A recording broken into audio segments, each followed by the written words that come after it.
He told me to do that first. No, he didn't. Go on.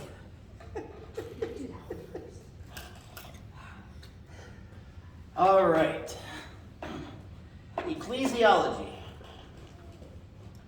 Of course, we talked last week, ecclesiology being the doctrine or the study of the church, what we believe about the church.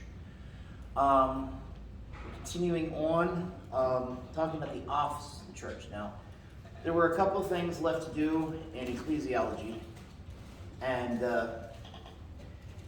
if I tried to do them all in one night, it would have been a really long night, and nobody would have enjoyed that. So I've kind of broken it in half, so we'll have two kind of lighter nights, hopefully. Depends upon the discussions that we have, because we're going to be talking about some interesting things here. All right, so the offices of the church. In Scripture, there are really only two offices that are mentioned. It's the pastor and the deacon. Not to say we can't have other positions in the church. There's nothing saying we can't do that. We can assign positions to help the church in its ministry any way we so choose as a church. That's going to be like the trustees, secretary, treasurer, music minister, all those things assist with the ministry of the church, but they're not scriptural positions. A lot of them are more legal positions that have to be held. So we're going to focus on the two that are biblical today. Okay.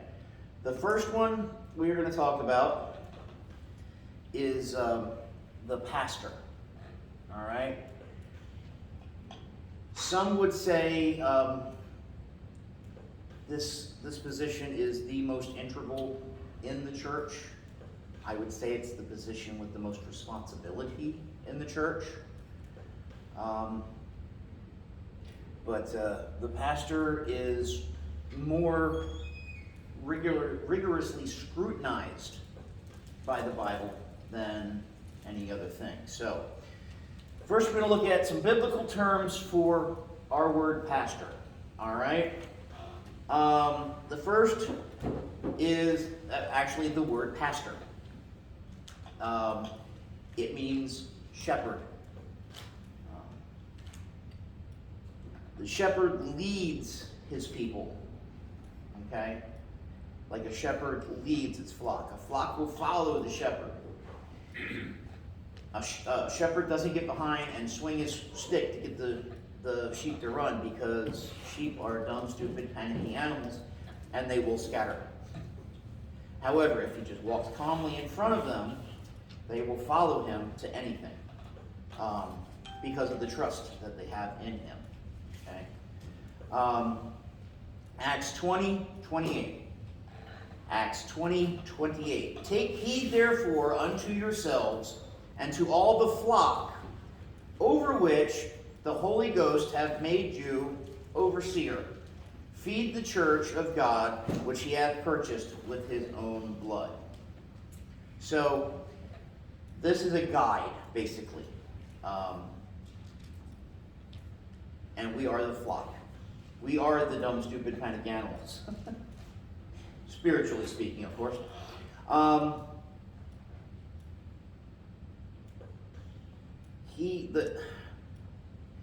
The shepherd stays with the flock. If the flock is out, at least in this time, if the flock was out on the fields, the shepherd was right there with them. Again, sheep are really not the most intelligent creatures in the world. They will go down to a river and drown themselves very easily. They will scatter at the least provocation. A lot of times that's why they have goats in with the sheep, because goats are a little calmer animal. They have a little more common sense in the animal world.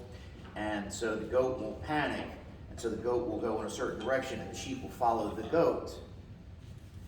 And they all will follow the shepherd. Okay? So, a pastor leads his people. Number two, bishop. Okay? Number 2 word for pastor is bishop. And a bishop has the connotation in the Greek of overseer. Okay? Somebody watching over from a higher position. Okay? I don't know how much y'all know about special forces activities, but just about every type of mission they have an overwatch. They have somebody on high, usually a little bit, farther away. They can see the whole situation and will guide each part of the mission and will warn them of dangers that they can see because of their position that you can't see because you're in the middle of that situation. So it's more of a overlooking. 1 Peter 5:2. 1 Peter 5:2. Feed the flock of God which is amongst you, training or taking the oversight thereof. It's right there. Oversight. Looking over. Pretty self-explanatory there. The third biblical term for pastor is elder. An elder has the connotation of a mature leadership. Okay? And not just like an older fella. I mean, not physically mature. I mean, emotionally and spiritually mature. 1 Timothy 3:1-7. Okay? Now that's it. We're going to read that whole thing in just a minute. But part of that says, let the elders that rule well be counted worthy of double honor, especially they who labor in the word and doctrine. Okay? The elders that rule. All right? Now, elder doesn't necessarily mean automatically pastor. Okay? An elder was a person with a lot of responsibility, but not all of them were the pastors. Okay? I could say all oranges are fruit, but not fruit. All fruit are oranges, right? Same thing. All pastors are elders, but not every time it's mentioned elder, it doesn't mean pastor exactly. Okay? It's talking about a mature spiritual leader. Okay? However, in this case, when it says the elders that rule, talking about being over, it's talking about the pastor. Okay? All right, so we had bishop, pastor, and elder. The three terms. Yes, sir. What was the Bible verse for elder? It's going to be 1 Timothy 3:1-7. We're going to read that whole passage here in just a second, because that's integral to what we're going to be talking about next. Talking about the biblical qualifications of a pastor. Now, we're going to be here for a little bit, because there's a lot. All right? So, 1 Timothy 3:1-7. This is a true saying, if a man desire the office of a bishop, he desireth good work. A bishop then must be blameless, the husband of one wife, vigilant, sober, of good behavior, given to hospitality, apt to teach, not given to wine, no striker, not greedy of filthy lucre, but patient, not a brawler, not covetous, one that ruleth well his own house, having his children in subjection with all gravity. For if a man know not how to rule his own house, how shall he take care of the church of Christ, or church of God? Not a novice, lest being lifted up with pride, he fall into the condemnation of the devil. Moreover, he must have a good report of them which are without, lest he fall into reproach and the snare of the devil. Okay, lots of stuff to unpack here. Bibles list a lot of qualifications of a pastor. All right, first off, pastor has to have the desire to be that pastor. if you don't want to be a pastor, there's no possible way that you taking the job of a pastor is in any way, shape, or form going to work. Okay? I have the unique perspective. I'm the son and the brother of a pastor. I've sat under many pastors and have had many pastors that are my friends. Every single one of them would admit that a great many times it is a thankless job. It is a 24/7, 365. You don't get weekends. You don't get holidays. You barely get a vacation. And if something happens, your vacation be canceled in a second. Because you have committed your life to God. You have to have the desire. Now, not every person that gets the calling to be a pastor automatically has that desire at that moment. I can tell you, I know a lot of you knew my dad. My dad was a great guy, and when he was a teenager on a youth retreat, he heard the call to be a pastor.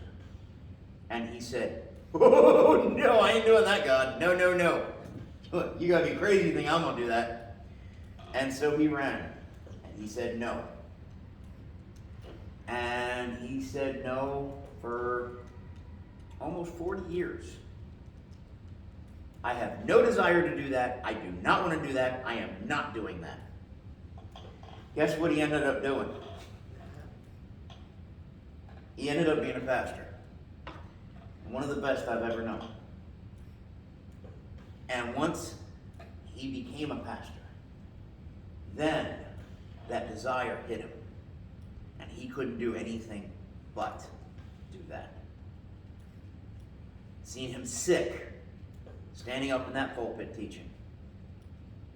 I've seen him in a wheelchair right after surgery, preaching from a wheelchair because he couldn't not do it. He had the desire. All right. Second, 1 Timothy 3:2. We're going to be referring to that for a lot for here. A bishop must be blameless, it says. Okay. We know anybody that's in a leadership position has a great big target on them. Okay? Because the stand up. They say the nail that stands up is the one that gets nailed down, right? It's hit with a hammer. All right. We're not saying that the preacher needs to be sinless because, let's face it, every pastor is human. And if you expect anything more than humanity from your pastor, shame on you, because he's a man. He's going to make mistakes. He's not perfect. Just ask Mel. Depends on what sins he does. I was talking about him not being perfect, not yeah, so. But being blameless does not mean sinless. Okay, it means that he's not open to attack. Okay, it has the connotation that if you throw muck at him, it's not going to stick. Stuff won't stick. Okay, he needs to be a person that has a testimony which is not open to question. He needs to have a reputation in his life such that if somebody would accuse him of something, everybody around him would say, "That's just crazy. We know him. He could not do that." It's not that he wouldn't do it, it's that he couldn't do it. He's had opportunities to do that for years and did not do it. Why would he do it now? So He has to have blamelessness in his life. All right. Which walks hand in hand with avoiding the very appearance of evil. Exactly. Exactly. It's just, let's face it, especially in this time, pastors have been targets.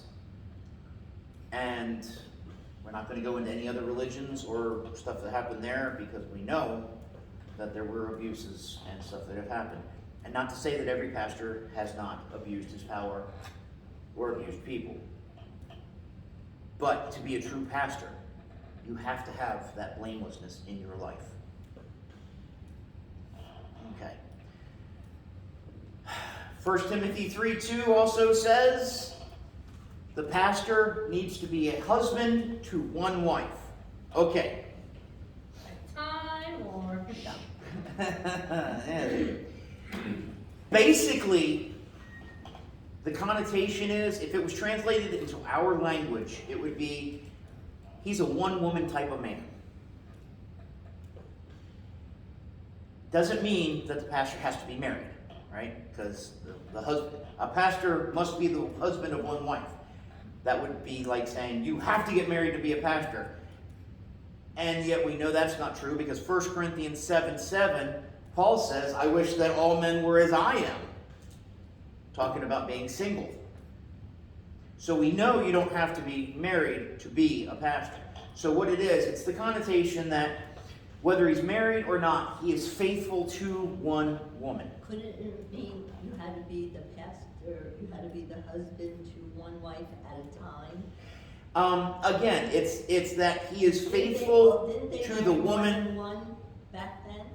Yes, yes they did, especially early on. I like to correlate this with the idea of what is stated in, I believe it's Deuteronomy, when it talks about the kings to come, and 3 qualifications. Multiply horses to themselves, so military might. They were not to multiply gold to themselves, so great wealth, and they were not to multiply wives to themselves. Each one of these 3 things would pull them away from God and away from their walk with God. In faith. Faith in God. And I think that's the actual correlation. I believe that when you team that up with, Proverbs 31, dealing with the judges and spiritual authority there, in the first part of that, when it's talking about some stuff, needing to keep a level, sound head, I think you kind of get this picture that these men, especially in the Old Testament, were not just responsible for a spiritual well-being, but also to help govern and lead the people. And so they needed to be of sound mind, and were men that had to be faithful to God and not one to be pulled from God. So I think if you correlate this idea of husband of one wife with the idea of multiplying wives to oneself because they were important people in that time, with that whole thing of it pulling your heart away from God, I think that's a closer, more accurate picture of what it is saying than you have to be married and you can never be divorced. It's that attitude of faithfulness in their commitments to their wife. And having their physical lust under control. Yes, That both. was my next thing. Well, yeah, but like, if a man was a pastor and his wife died, and then Paul even says it's better to marry than to burn. Right. Well, that's a completely different thing than being divorced and remarried. Well, I wasn't talking about divorce, I was just. Well, and there again, talking But about it's- divorce, that's kind of a touchy subject. Some people say that because a person's been divorced, how could they be a pastor? Because they have to do marital counseling, and they couldn't keep their marriage together. Other people say, well, he went through a divorce, so he has the experience and the life lesson to help other people when they're struggling with that. There's points from both sides, and a lot of times this is one of those things that it's going to come down to your personal belief in your local church. Each church, There's one exception on the divorce thing, is if your spouse leaves you because of your faith. Right. Blameless. Absolutely. Beyond that, either A, you were a fool and you married an idiot, or B, you contributed to making an idiot, and you got blamed. Right. There is blame. However, in a lot of our churches today, they look at this as the only disqualification that you can have is divorce. That's the only thing that disqualifies you from being a pastor. And it doesn't matter whether it happened before salvation or after salvation, you're disqualified exclusively for this sin. Whereas I would say, well, if you murdered somebody, I think you should be disqualified from being a pastor if it was after salvation. maybe a little bit. If you rape somebody, I think you're disqualified after salvation. But a lot of churches and a lot of people don't see it that way. They see divorce as the only disqualification or disqualifying mark as a pastor. And again, that's before salvation or after salvation. And it's which and they're using this verse itself as the sole crux of the issue. exactly, and it's not the connotation that the verse actually. Right. What it has more to do. I think what people look at is is what happens, and so this is evidence of it, of the problem, but it's not the problem itself. Divorce is not the problem. It is the evidence of the problem. And so I think we get so focused on the results that we miss the true problems themselves. And so I would focus more on what were the problems. In other words, was it infidelity? Was it anger and malice? Was it spitefulness and a bitterness, a rebelliousness? I mean, what is it? All of these things in my heart and in my mind, left unchecked, would lead to a disqualification as a elder in the church, and thereby as a pastor. For a pod pastor. Right. So, again, are you acting like a teenager in your faith, or are you acting like an adult in your faith? And that's really the crux of the issue within this. It's ultimately saying, hey, are you actually acting mature in your faith? This is what a mature Christian looks like. Now, I've known a lot of grown-ups, and every grown-up I've ever known, even my grandfather, when he was in his 70s, chased a young fella because he called my dad a bad name. My dad happened to be in his 50s at the time.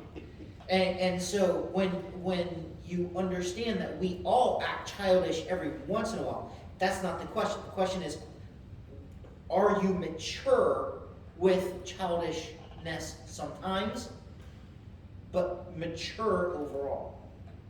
And that's what you're looking at. We get distracted on the brawler and the husband of one wife and all this, when in truth, it's simply defining a mature believer. Yeah. Okay. Well, we're a new creature once we come Once to we salvation. come into salvation. So once you come to salvation, you open a new chapter, and that chapter is the chapter that's over.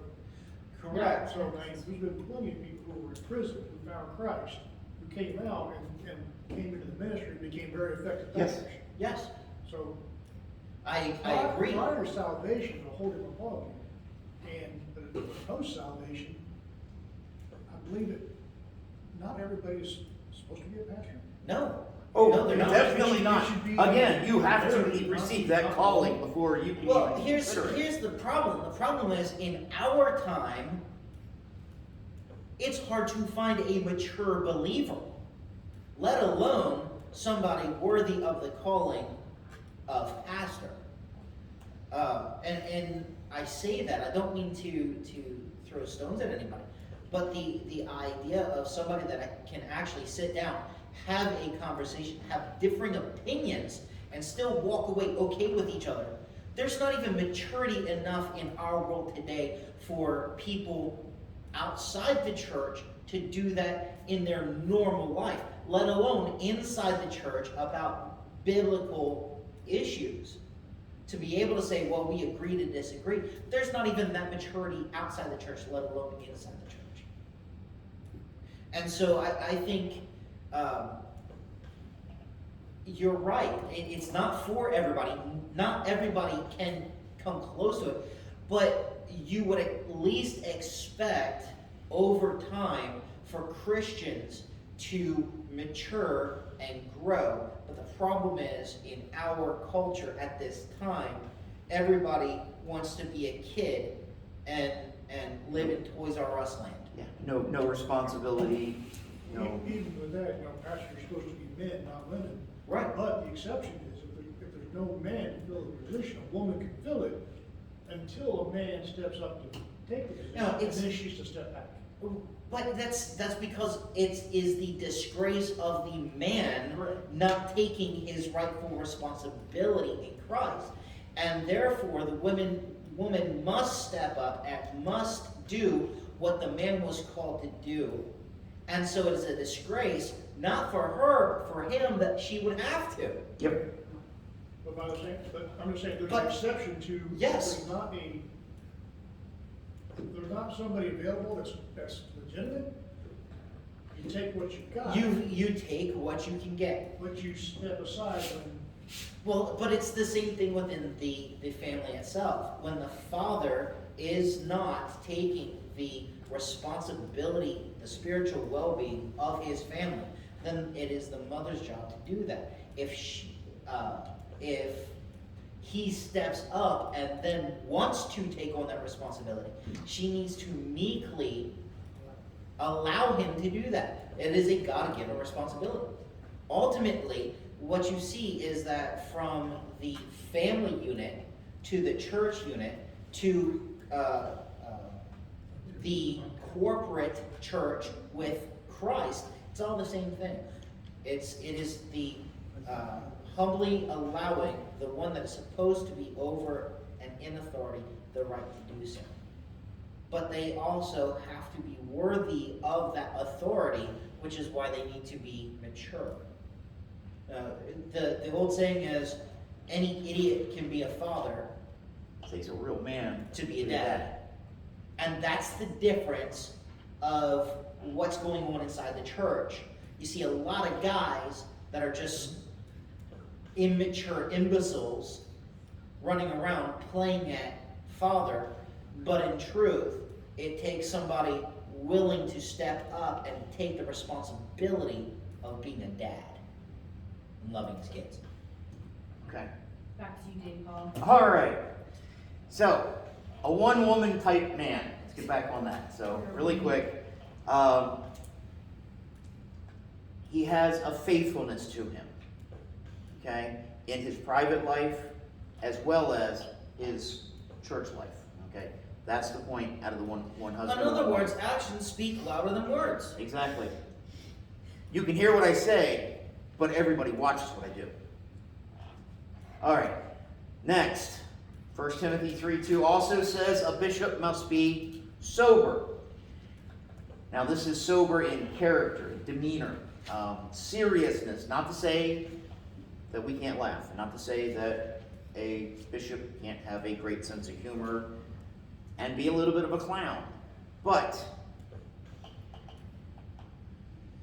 should have common sense and should have a deep understanding of eternity. Okay? Having common sense. Common sense isn't very common anymore. And common sense is not a superpower, it is a curse, because if you have common sense, you're forced to deal with all those idiots that don't have common sense. But it goes right back to what we were just saying. Exactly. All these, and it's funny because all of them that we're going to go through kind of interweave back and forth in between each other, and a lot of the reasons for the qualifications are all the same. Yes. It's just different aspects of the bishop or the pastor's life that are showing that maturity. Again, so he has to understand the seriousness of eternity and understand that, hey, everybody's going to live forever. It's just where you're going to spend that eternity that matters. And they've got to understand and have that drive to take eternity seriously and to ensure that people in his life, everywhere he meets, everywhere he goes, to keep that in his mind, that, hey, their eternity is part of my responsibility.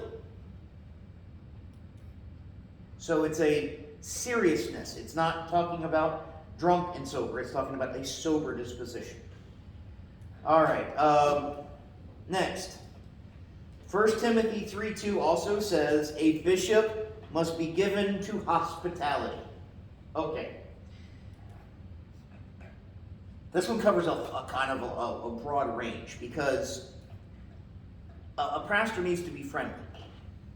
Okay? He can't be the type that people don't like.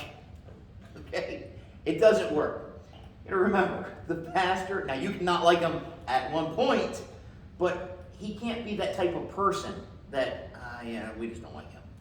Nobody likes him. He's kind of a sourpuss. He just is not likable. You have to be able to make friends. You have to be able to show brotherly love to everyone. You can't be that sourpuss, unfriendly type of person and be a pastor. Pastor, really wrapped up in two things, would be mature and loving. But I know that a lot of pastors do not have a lot of friends. Now, that, not to say that they would not be able to make friends, but a lot of people, especially nowadays, of course, we talked about they don't want to take responsibility. They don't want to be called out on what they do. And what's part of a pastor's job, and we're going to get to that here in a little bit, but to call people out on what they do. And so it can be tough to be the friend of a pastor. That's why a lot of times Also pastors... because people get jealous.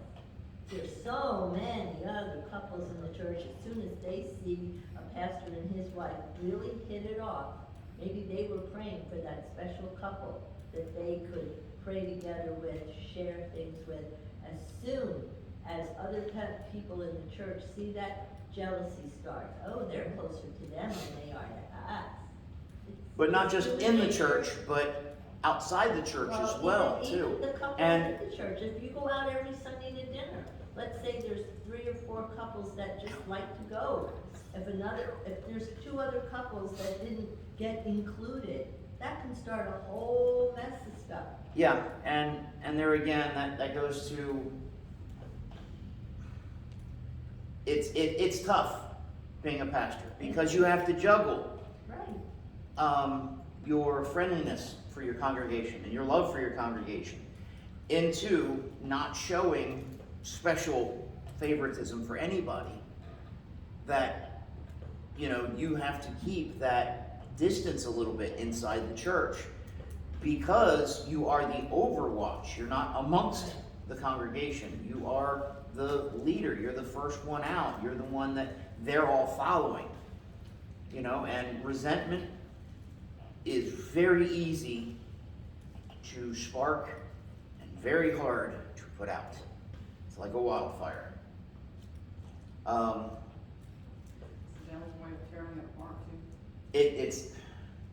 Boy, I've seen resentment tear churches apart. And don't worry, everybody can go fishing with Josh, and everybody can go shopping with me. Yeah. Let me include everyone. So I know in my dad's life, he would go out to eat with anybody that invited him. he would go to eat with anyone that invited him. But he was quick to invite other people. You know, if he noticed that this couple hasn't been socializing with other people, he would say, hey, why don't you go to dinner with Carol and I after church? Just to include them, just to have them not be that, neglected feeling,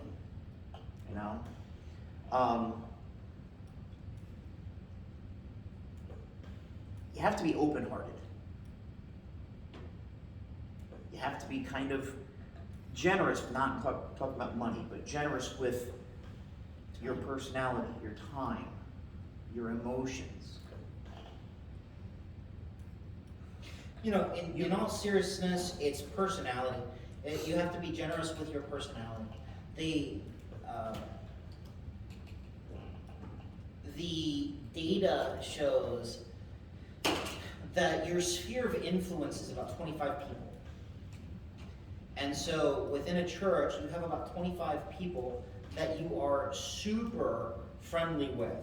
And then the next step out increases quite a bit, maybe 75 people that you're not close to but friendly with. And beyond that, it's The acquaintance. Acquaintance and kind of that person that you wave to when you way out.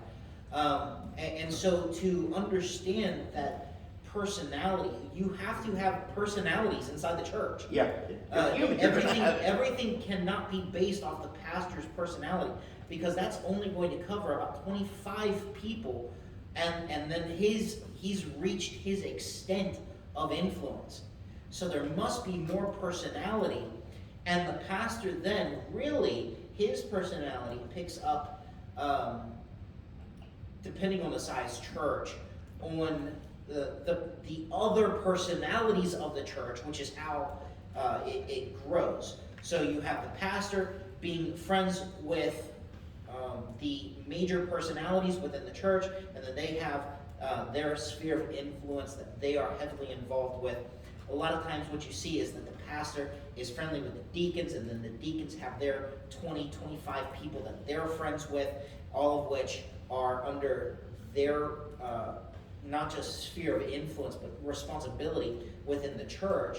And that's how the church dynamics kind of grow. And then kind of so on and so forth. A lot of that has changed too over the years, John, because that one time Southern Baptist Convention used to classify a small church. If a church was 600 or less, they were a small church. Right. 600 membership is a small church. That's a big church. I don't know today, and it's funny about that too, because you say in the breakdown and the fellowship pastors with their flock and so forth, depending on the size and even on, it's true, bishop and deacon are only two officers that are mentioned as far as biblical and elders. But as churches grow, it's not, as we know today, that it's not uncommon too to have a full staff. I mean, Right. And that's out Southwest, and when I was out at Southwestern Seminary, a lot of the churches out there was a lot of churches out there that had memberships of at least 15,000. Wasn't unusual, and the staff of 10 or more and stuff like that. Even like First Baptist, he had 85 staff members. right, but that's the spheres of influence still equal, about the same. You have different titles, different dynamics, but ultimately the spherical influence of those people that you're closest to inside the church or any other organization, around about 20 to 25. At 25, typically it splits. If you get 30 people that you are close to, that's too much for you, and people start to shed and leave. And so Because they start feeling neglected. correct. So typically it's right around that 20-person range that's ideal. And the reason why I say this is because of that idea of hospitality, and to understand the, how we are built and how we deal with other people within that psychological aspect, really kind of teaches you how to be hospitable and how to show others to be hospitable and to understand that you're not going to be able to be everything to everybody. It's just not in the cards. And if you try, not only is it going to kill you, but it's also going to destroy everybody in your church. You can be generous, but you can't be overly generous with yourself, or you have nothing left. Right, which You get burned out ultimately is yourself. the problem why pastors a lot of times feel like they don't have any of those really close friends, because they are trying to judiciously give of themselves to so many individuals that they don't have time to make those very And that's inside the church. right. And outside the church, like I said, people are like, well, I don't want to be judged. I don't want that person telling me I shouldn't do stuff. I want to live my life the way I want to. It's that rebellion thing again, you know. And then the poor families of the pastors, they take the beating too, because they need to have time with their families. And Well, it's not just that. Church people can suck the life out of a pastor for neglecting their families. They neglect their families. But absolutely, that's part of that alpha male syndrome, that atypical personality with the drive to achieve, which does so well within the pulpit and within the pastorate, but ultimately they're so driven to succeed in this area that there are other things that are neglected. And both biblically and within the church, you see the family typically is the first thing that gets squashed. It's funny. We're going to have to go ahead and cut this. We're on, just to give you an example, idea, we're on point E. And we're going to, I think, L. On this point. Okay, now you understand why I said this could take quite a while depending upon the discussions, because this is serious stuff for God. Okay? So we're going to go ahead and cut it off tonight. We will pick up here. Don't worry, it gets a little faster the farther we go, because like I said, all the points are interrelated, and so some of the things we've already talked about will not need to be re-brought up so much with the further points, even though it pertains to it. Okay?